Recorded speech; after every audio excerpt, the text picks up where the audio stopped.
Racikan Berita.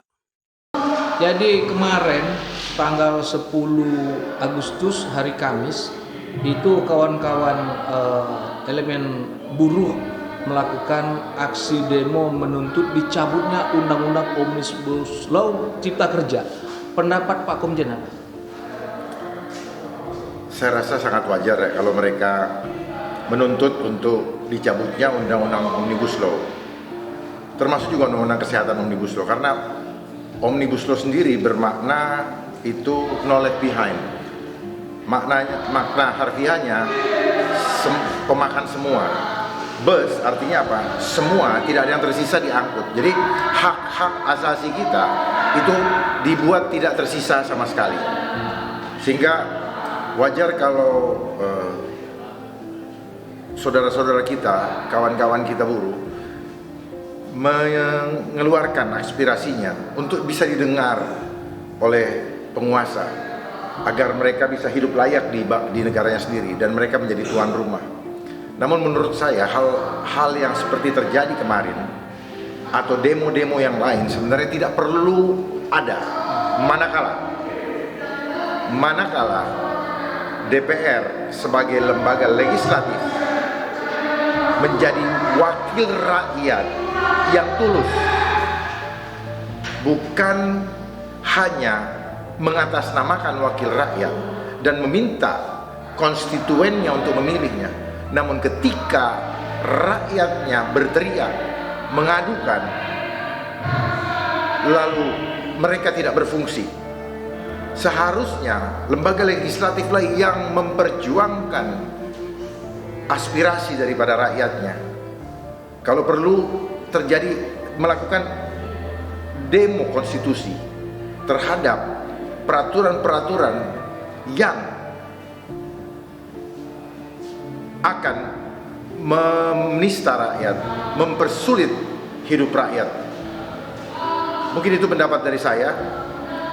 Dan saya juga paham kenapa semua ini terjadi, karena dimulai dengan amandemen Undang-Undang Dasar 45 tahun 2002, di mana itu adalah akar masalah, kanker dari semua persoalan yang terjadi di bangsa ini pada hari ini, di mana hutang semakin besar dan dana yang digelontorkan pun yang digunakan bukan pada tempatnya atau tidak sesungguhnya kita perlu.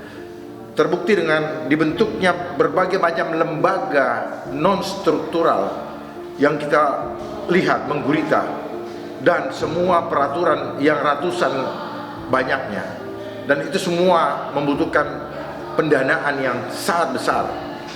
Yang sesungguhnya lembaga non-struktural ini fungsinya bisa tetap diakomodir di lembaga struktural yang sudah ada. Contoh KPK cukup ditangani oleh kepolisian, fungsinya korupsi, atau kalau memang kejaksaan, hanya tinggal bagaimana mengawasi pelaksanaannya.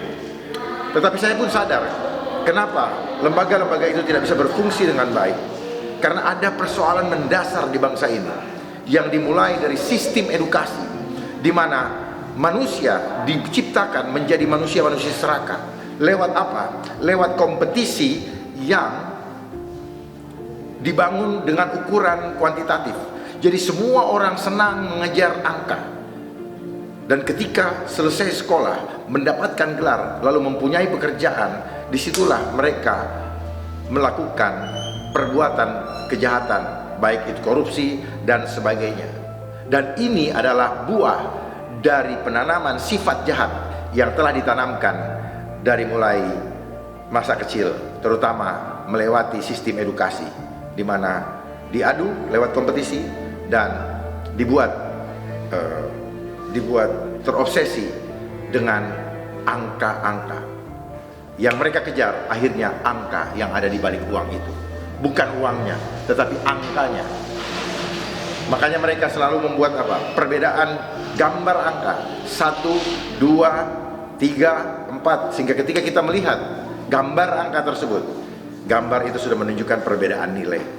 Itulah permainan psikologi intelijen, atau yang saya sebut dengan permainan program subconscious, permainan alam bawah sadar, yang membentuk mental kita menjadi spiritualism, spiritual materialism. Kelihatannya spiritual, tetapi cinta dengan dunia. Dua hal yang tidak bisa berjalan bersama-sama. Kita akan tabrakan. Dan Undang-Undang 2002 adalah akar di mana kita bukan kembali kepada fitrah kita untuk mengenal Tuhan yang Maha Esa, tetapi kita ditarik untuk menjadi orang yang ego, apatis, dan hedonis. Dan itulah yang terjadi sekarang. Semua itu terkondisi akibat daripada protokol yang mereka sudah siapkan, dan juga anggaran-anggaran yang digelontorkan dari hutang luar negeri itu untuk mensukseskan program mereka melalui program-program yang dibuat oleh lembaga-lembaga yang ada, baik lembaga struktural maupun struktural, yang tujuannya bukan untuk mensejahterakan rakyat, tetapi tujuannya justru untuk menista dan memiskinkan rakyat kita sendiri. Jadi jangan heran atas apa yang terjadi. Ini adalah kondisi yang terkondisi akibat protokol atau pengkondisian atau rekayasa yang dibangun selama ini. Namun banyak yang tidak sadari. Kenapa? Semua buta hati nuraninya karena tertutup dengan cinta, dengan angka-angka yang kita kenal selama ini dengan namanya uang-uang siluman.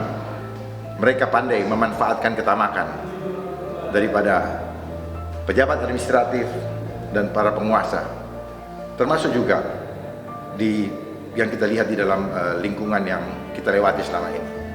Terima kasih, semoga bermanfaat dan tetap punya optimisme bahwa mari kita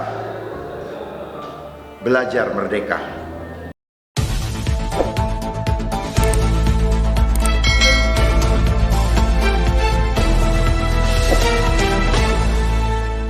Racikan Berita